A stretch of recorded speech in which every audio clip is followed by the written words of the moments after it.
A canção dos primórdios, a teogonia de Hesíodo. Na alvorada dos tempos, quando ainda não havia homens, cidades, mares ou montanhas, o universo dormia envolto no mistério do caos. Não era o caos moderno, desordem e confusão, mas o abismo primitivo, o vácuo silencioso, a vastidão sem contornos de onde tudo viria a emergir. E é ali que Hesíodo, o antigo poeta grego, ergue sua voz e começa sua canção imortal. Invocando as musas do Olimpo, filhas da memória e de Zeus, Hesíodo suplica por inspiração, pois seu canto não é comum. É um cântico sagrado, uma revelação do nascimento de tudo o que existe, deuses, monstros, homens e destinos. Diz o poeta que antes de tudo, havia apenas o caos. Mas do caos nasceu Gaia, a terra fecunda, sólida e eterna. Ela se estendeu abaixo do céu invisível, criando o solo onde os deuses futuros pisariam. Gaia não era apenas o planeta, era a mãe terra viva, consciência telúrica, matriz de toda a geração. Depois surgiu Tártaro, o abismo mais profundo, sombrio e distante até mesmo para a luz dos imortais.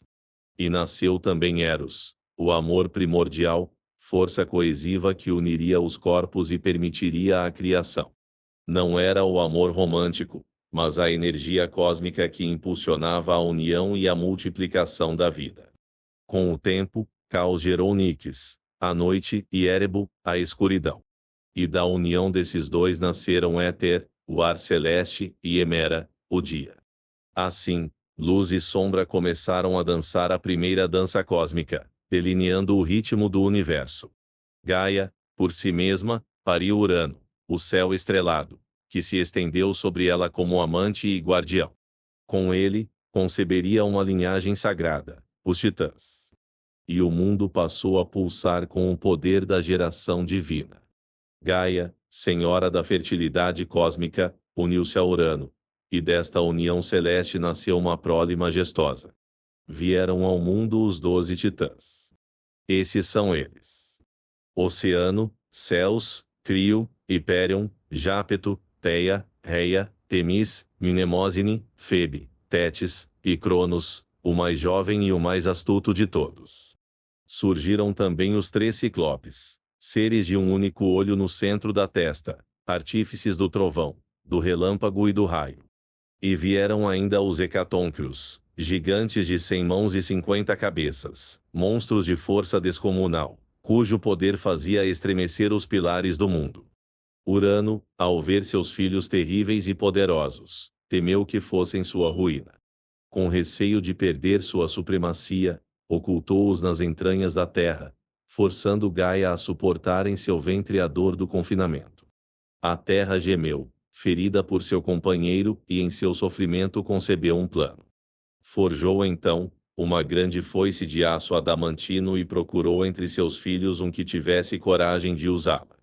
Todos hesitaram diante da ousadia de enfrentar o próprio pai. Mas Cronos, o mais jovem, ergueu-se com olhar determinado. Movido por astúcia e ambição, aceitou a missão. Gaia o escondeu no âmago do mundo e esperou. Na noite seguinte, quando Urano desceu para cobrir Gaia, Cronos, emboscado, ergueu a foice e castrou o pai com um só golpe. O sangue do céu caiu sobre a terra, e dessa semente ensanguentada nasceram as Eríneas, deusas vingadoras, os gigantes, seres de guerra, e as ninfas Melíades, protetoras das florestas. E do mar, ao cair a genitália de Urano, formou-se uma espuma branca e brilhante. Dela surgiu Afrodite, deusa da beleza e do desejo, que caminhou sobre as ondas até Chipre, onde flores se abriram sob seus pés. Com Urano deposto, Cronos tornou-se senhor do cosmos.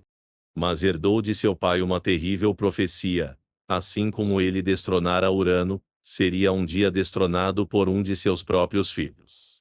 Tomado pelo medo, Cronos tomou Reia, sua irmã, como esposa, e com ela gerou uma nova geração de deuses. Mas um a um, à medida que nasciam, ele os devorava.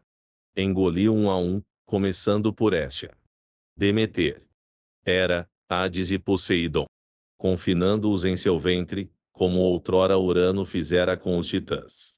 Reia, ferida e impotente, procurou a ajuda de Gaia e de Urano, e juntos traçaram um plano. Quando seu sexto filho nasceu, ela o escondeu em uma gruta da ilha de Creta, e entregou a Cronos uma pedra enrolada em faixas de pano. Cronos, sem perceber, engoliu a pedra, acreditando ter eliminado mais um herdeiro. E este filho escondido era Zeus. Enquanto Cronos reinava com mão tirânica sobre os céus, e ignorava o destino que crescia em segredo sob as montanhas de Creta. Zeus, filho oculto de Reia, foi criado em silêncio pelas ninfas, alimentado com o leite da cabra Amalteia, e entretido pelos Curetai, jovens guerreiros que batiam suas lanças nos escudos, para abafar o choro da criança e assim evitar que Cronos o ouvisse. O tempo passou, e Zeus se tornou um jovem forte, de olhar reluzente e mente aguçada. Era o filho do presságio, o herdeiro da justiça cósmica, o libertador dos oprimidos. Gaia o guiou em sua jornada e o levou até Metis, a deusa da sabedoria e do conselho prudente. Com sua ajuda, Zeus arquitetou a queda do tirano. Metis preparou uma poção poderosa feita de ervas secretas e encantamentos antigos. Zeus disfarçou-se de copeiro e serviu Cronos com humildade e paciência. Quando chegou o momento certo, ofereceu-lhe a bebida encantada. Ao tomá-la, Cronos estremeceu, em meio a gemidos e cólicas, vomitou os filhos que havia engolido. Um a um, os jovens deuses emergiram, Hestia, Deter, Hera, Hades e Poseidon, vivos e resplandecentes como se tivessem acabado de nascer. Agora livres, os filhos de Cronos se uniram a Zeus e juraram se vingar. A rebelião era inevitável.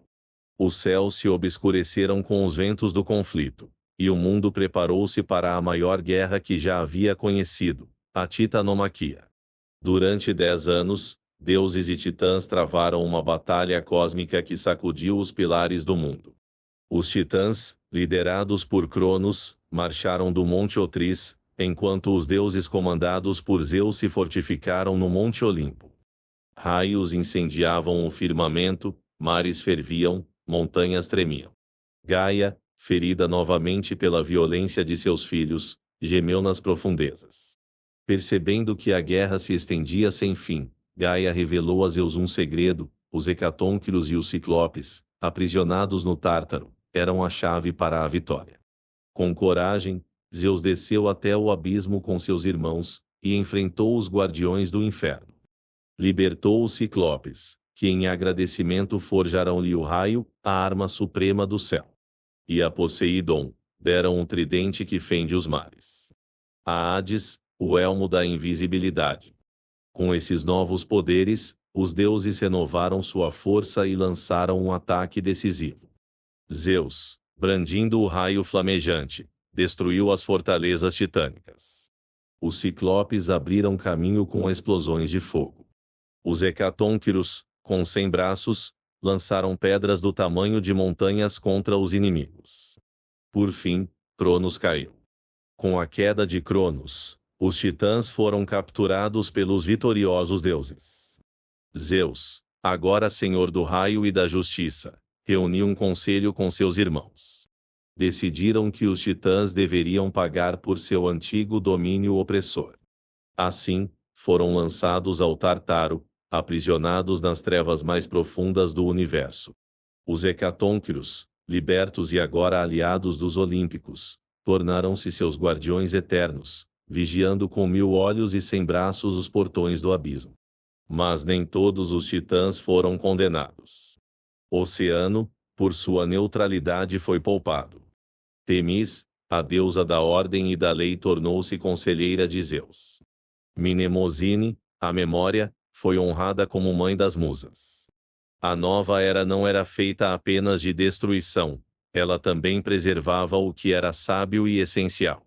Por um breve tempo houve paz. Zeus reinava dos altos céus, Poseidon dominava os mares e Hades recebeu os reinos subterrâneos. Mas o equilíbrio do mundo ainda não estava completo. Das profundezas da terra, Gaia, ressentida com o destino dos filhos, uniu-se a Tártaro e gerou a última ameaça à ordem divina, Tifão. Tifão era a mais terrível das criaturas.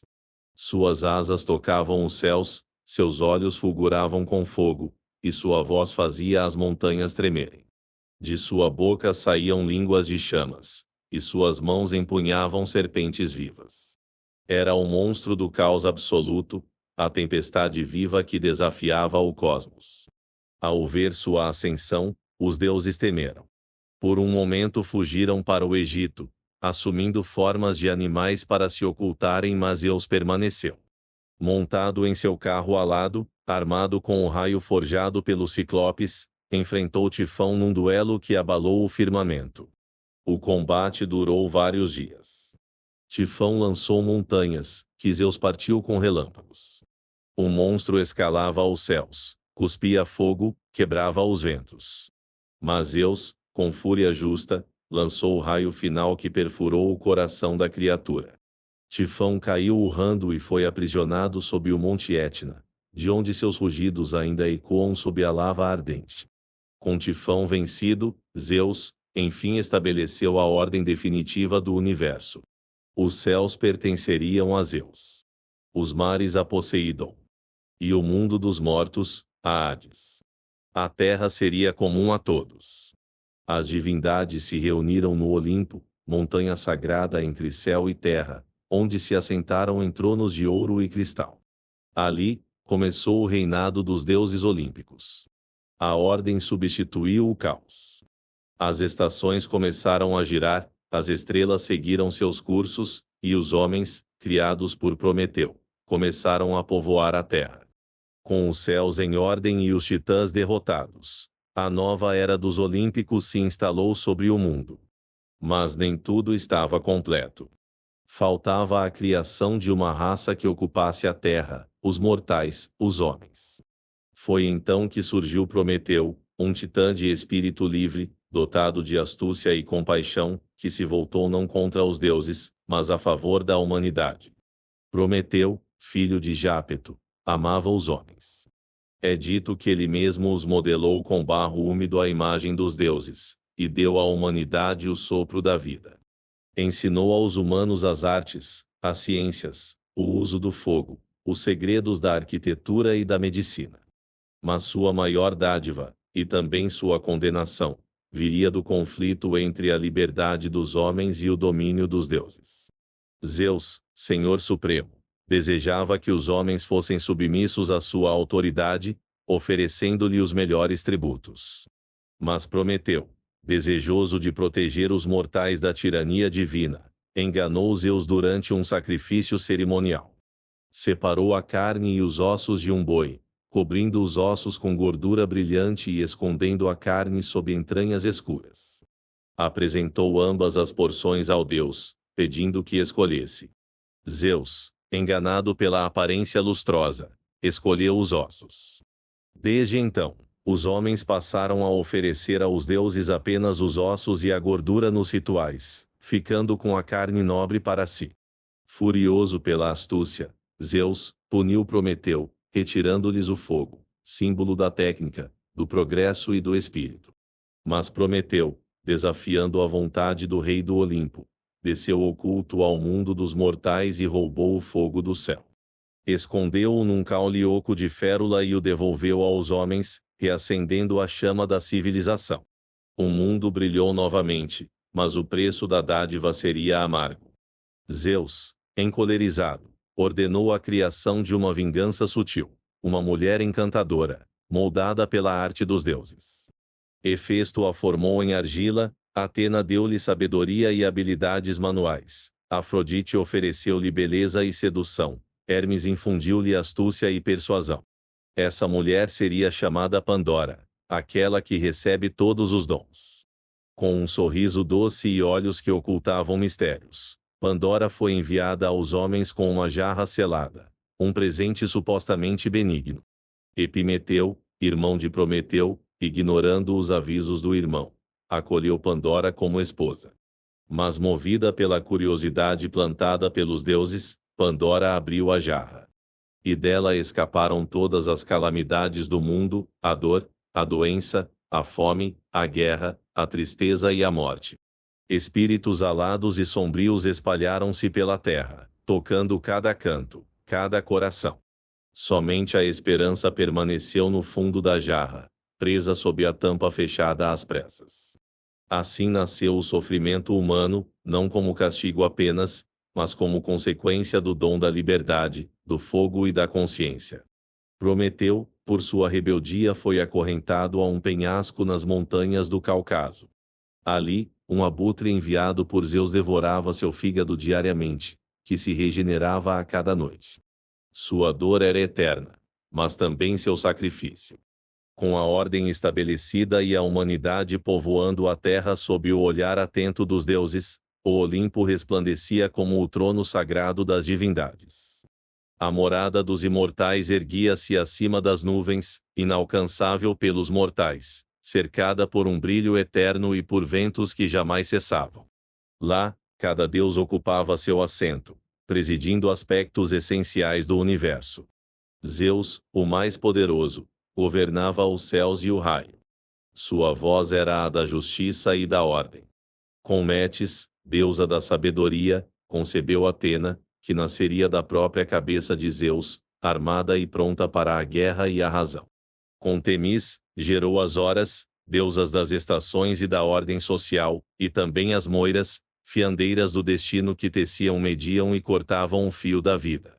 Com Hera, sua esposa e rainha do Olimpo, teve Ares, deus da guerra, Hebe, a juventude, e Lítia, a do parto, e segundo algumas tradições, Hefesto, o artífice divino. Hera, soberana celeste, era guardiã do matrimônio e da nobreza feminina. Seu temperamento era altivo e ciumento, e muitas vezes ela perseguia as amantes de Zeus com fúria incontrolável, espalhando lendas que povoariam toda a mitologia helênica. Poseidon, senhor dos mares, agitava os oceanos com seu tridente. Habitava os abismos aquáticos e ali reinava entre ninfas, sereias e monstros marinhos.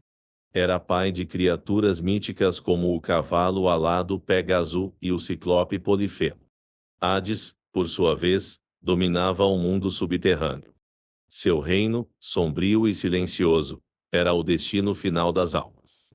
Com Perséfone, filha de Deméter, reinava sobre os mortos.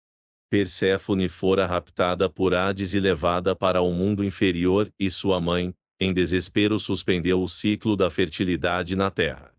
Somente após um pacto, em que Persífone passaria parte do ano com Hades e parte com Deméter, o equilíbrio das estações foi restabelecido. Deméter, deusa das colheitas e da terra fértil, ensinou os homens a cultivar. Seu amor por Perséfone deu origem ao mistério dos ciclos naturais, e ao rito dos mistérios de Eleusis, uma promessa de renascimento e esperança além da morte. Apolo, filho de Zeus e Leto, nasceu em Delos, junto com sua irmã Artemis. Apolo regia a luz solar, a música, a profecia e a cura. Seu templo em Delfos, com o oráculo da Pítia, tornou-se o centro espiritual da Grécia Antiga. Já Artemis, a caçadora, era protetora das florestas, da virgindade e da liberdade selvagem. Ares, impetuoso e sangrento, era o deus da guerra bruta, diferente de Atena, que representava a estratégia e a razão bélica. Ares era temido entre os deuses, pois levava consigo o caos e o clamor dos campos de batalha. Afrodite, nascida da espuma do mar, caminhava com graça e sedução. Com ela vinham o desejo, o amor e o encanto. Uniu-se a Ares e gerou harmonia, Fobos e Deimos. Seu poder sobre deuses e homens era absoluto. Hefesto, o ferreiro manco e genial, construtor de armaduras, tronos e maravilhas, trabalhava em sua forja sob os vulcões.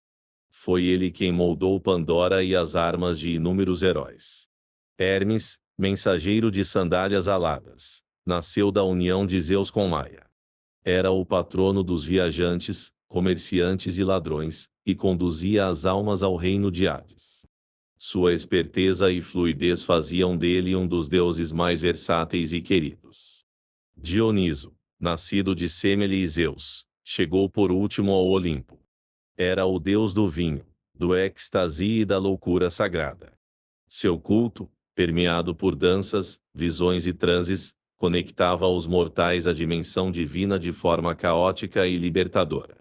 Assim, o panteão olímpico se formou. Cada deus refletia um aspecto da natureza, da alma e da sociedade. Juntos, eles compunham o equilíbrio entre o humano e o eterno, entre a ordem e o caos. Mesmo com o poder estabelecido no Olimpo, o universo não repousava em completa harmonia. A vastidão do cosmo ainda abrigava forças antigas, sombras vivas, monstruosidades e entidades que recusavam a ordem imposta por Zeus.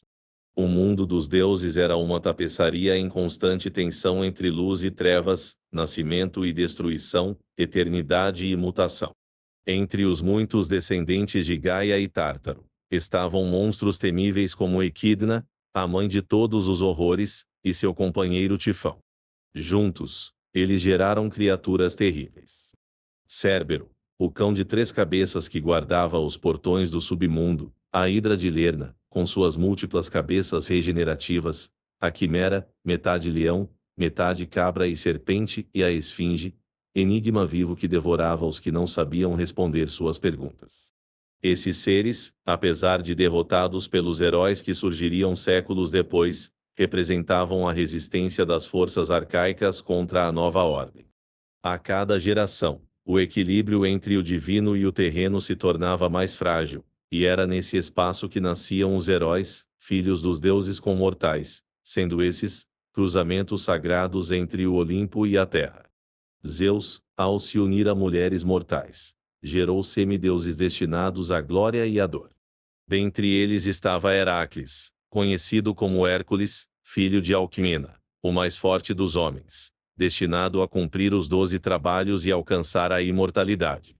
Perseu, outro herói nascido de Danae e Zeus, derrotaria a Medusa. Helena, gerada de Leda, provocaria a Guerra de Troia, evento que ecoaria por toda a história humana.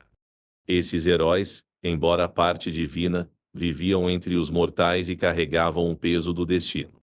Enfrentavam monstros, desafiavam reis, revelavam segredos dos deuses, e muitas vezes, eram punidos por sua ousadia.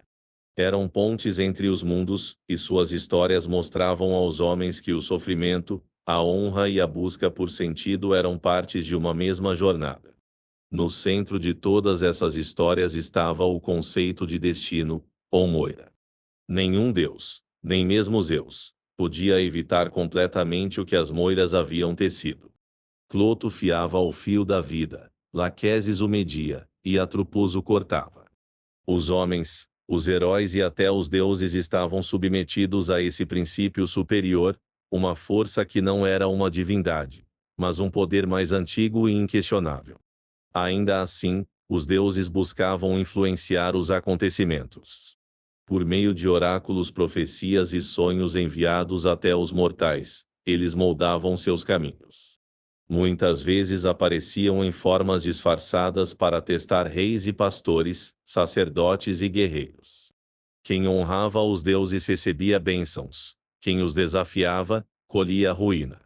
A narrativa da teogonia se entrelaça com os princípios do mundo grego, o poder nasce do conflito, a justiça se impõe sobre a tirania e a sabedoria prevalece sobre o caos. Mas a liberdade sempre vem com um preço, e a harmonia é conquistada por aqueles que compreendem a ordem sagrada das coisas, uma ordem onde os deuses brilham não apenas como senhores supremos, mas como espelhos da alma humana.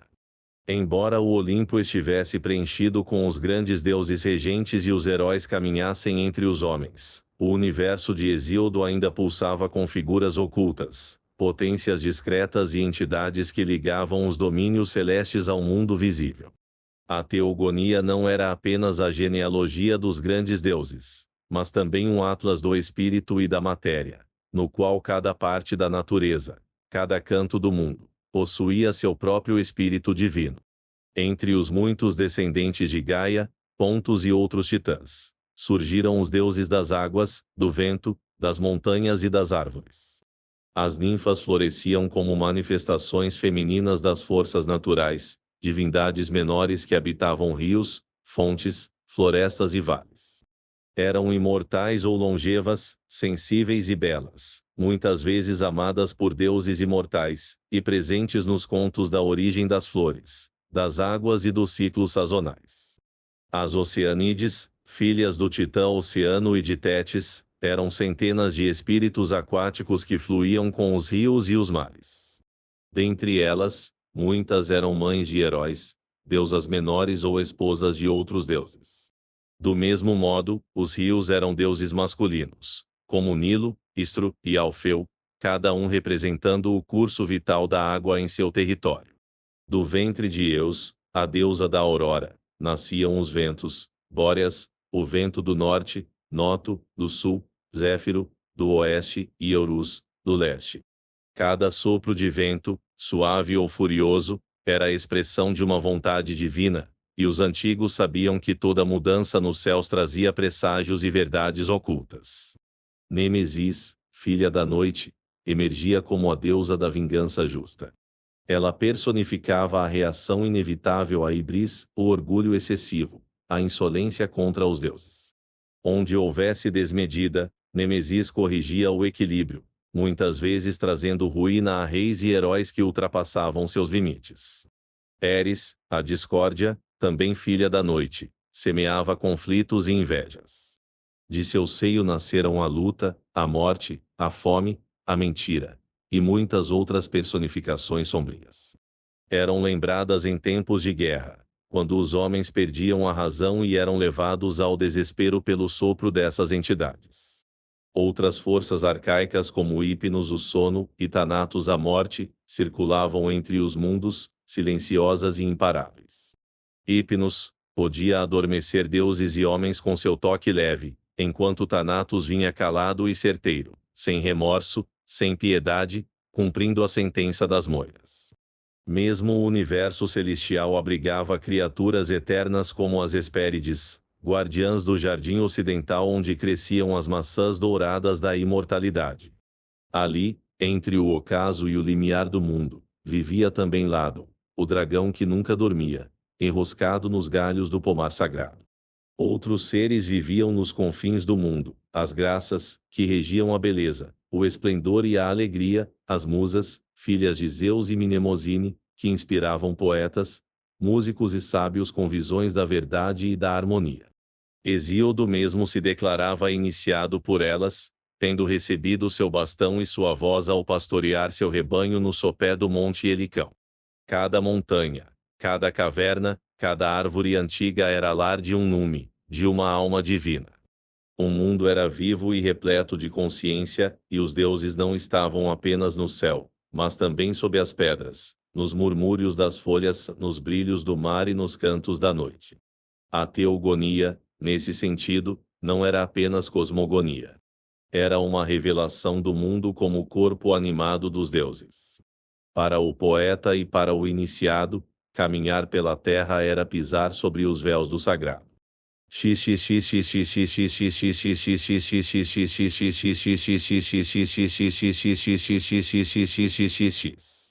Nona parte: as musas, a memória e o poder da poesia. No coração da criação divina, onde o caos se transformou em cosmos, reside um poder sutil e inefável, a poesia. Não meramente palavras ou sons, mas a voz dos deuses, a ponte entre o eterno e o transitório, o verbo que eterniza o efêmero. As musas, filhas de Zeus e Mnemosine, a deusa da memória, são as guardiãs deste sagrado mistério. Cada uma delas detém um aspecto da arte e do conhecimento. Calíope, a eloquência e a poesia épica. Clio, a história que guarda as memórias dos tempos. Erato, a poesia lírica e o amor. Melpomene, a tragédia que revela as dores humanas. Thalia, a comédia que alivia os sofrimentos. Urânia, a astronomia. Euterpe, a música. Polimínia, a dança e a poesia sacra. E Terpsícore, a dança e o canto. Foi ao receber o toque das musas que Hesíodo encontrou a inspiração para cantar a origem do mundo, dos deuses e das coisas. Com suas palavras, ele teceu a ordem do cosmos, a genealogia divina, e transmitiu aos homens os preceitos da justiça, da piedade e da moderação. A memória, como dádiva das musas, é a fonte de toda a sabedoria.